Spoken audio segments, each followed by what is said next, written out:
skipping shoes. Once there was a girl named Kitty. She did not want to do what people asked her to. Instead, she grumbled, "I won't" and "I can't." One day, she was given a pair of shiny new shoes and barely had Kitty put them on when her mother called, "Kitty, run and tell the cook to make a pie for dinner." "I don't want to," whined Kitty as usual. But the shoes gave a jump and swept her downstairs into the kitchen. Breathless, she gave the message and stared at the shoes. Their bright buttons seemed to wink at her.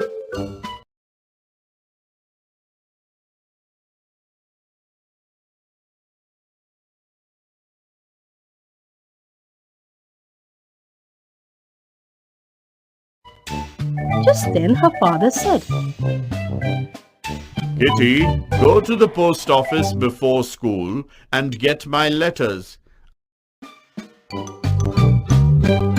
"I can't," started Kitty.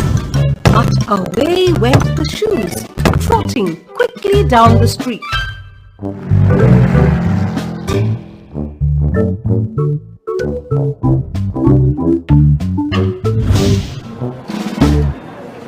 "I'll take these horrid shoes off as soon as I get home," as she took the letters. Soon, she came to a bridge where she wanted to stop and watch a boat, forgetting school and her father's letters. But the shoes went on walking. Although Kitty held on to the railing as hard as she could, finally she gave up and found herself walking home swiftly.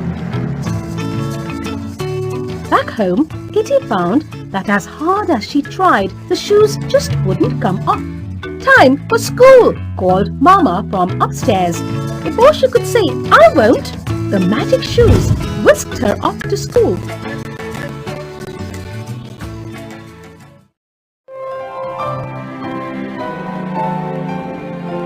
At break time, a girl knocked down the house of corn cobs she had built, which made her angry. "Now I'll kick yours down, Dolly." Up went her foot, but it didn't come down. It stayed in the air as if she were going to dance. The children laughed.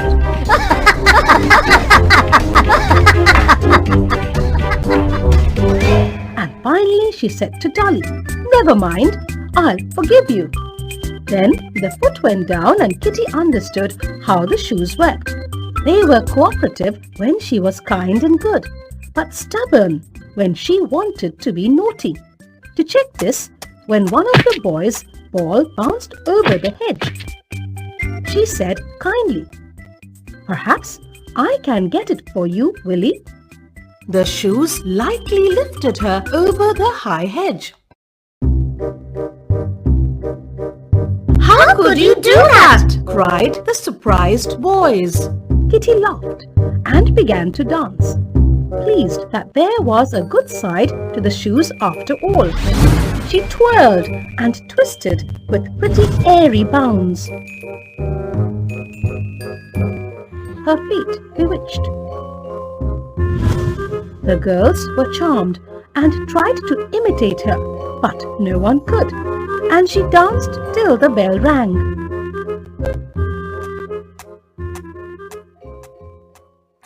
When Kitty reached home, her sister said, "Run and pick some strawberries for lunch." "I am too tired."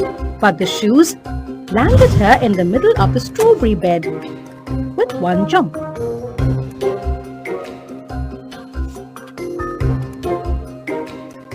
Once the dish was filled, Kitty wanted to stay and eat a few strawberries, but she was zipped away into the dining room. "It's delightful to have a quick errand girl," said her mother. "Will you carry a few bundles to some poor people later?" "Must I?" sighed Kitty, while the shoes tapped under the table, reminding her that she must, whether she liked it or not.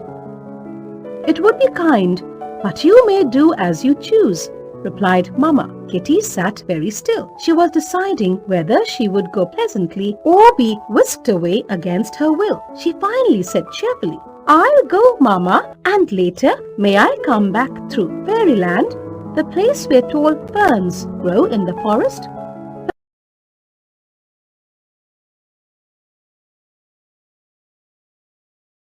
Permission was happily granted, and Kitty trotted away with a basket in one hand, a bundle in the other. Once she had given the sick baby some clothes, the lame girl books, and the old woman money.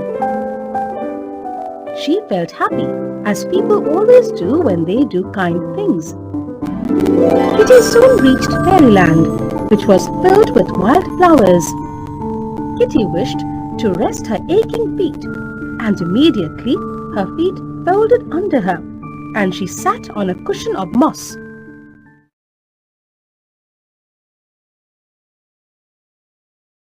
Then, with a thud, a large cricket landed beside her, staring at her curiously. "Hello, are you related to my cousin Grasshopper? You took such long leaps, just like him," croaked the cricket. "I am not a grasshopper, but I have on magic shoes today," answered Kitty, surprised that she understood what the cricket said. How do you think Kitty understood what the cricket said? "Oh, it's Midsummer's Day, and fairies play pranks today," he said. "The magic will stay till sunset, and then the fun will be over. Because of the shoes, you can understand me, and also those squirrels, frogs, and butterflies." Sure enough, Kitty heard all sorts of voices singing and laughing, and she understood every word. She talked and played with the squirrels and butterflies until tea time. Just as the clock struck 4,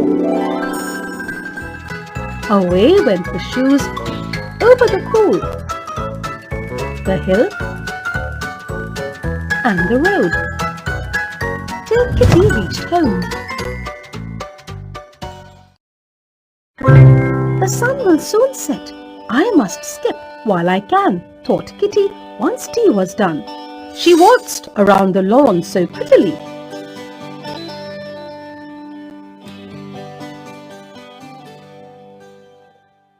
that her mother exclaimed, "She shall go to a dancing school."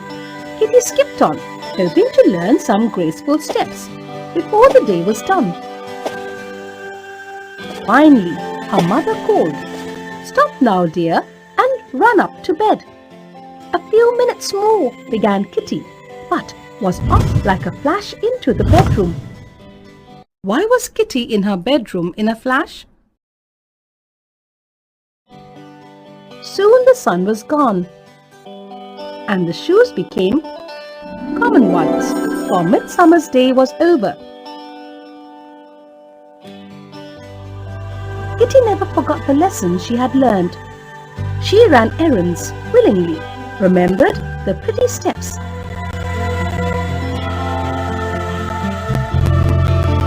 and often thought of the interesting creatures in Fairyland.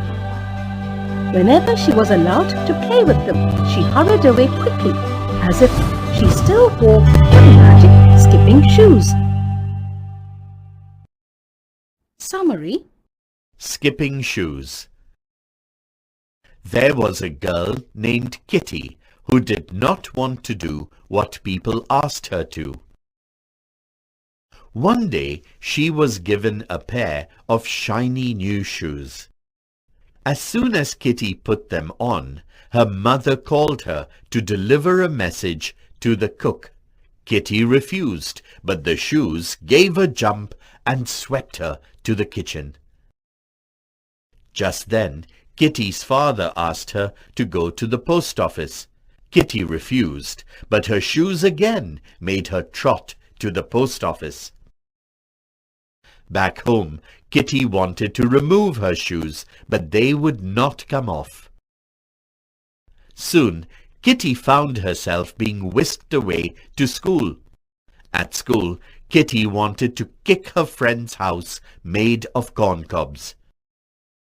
Up went Kitty's foot, but did not come down till she apologized.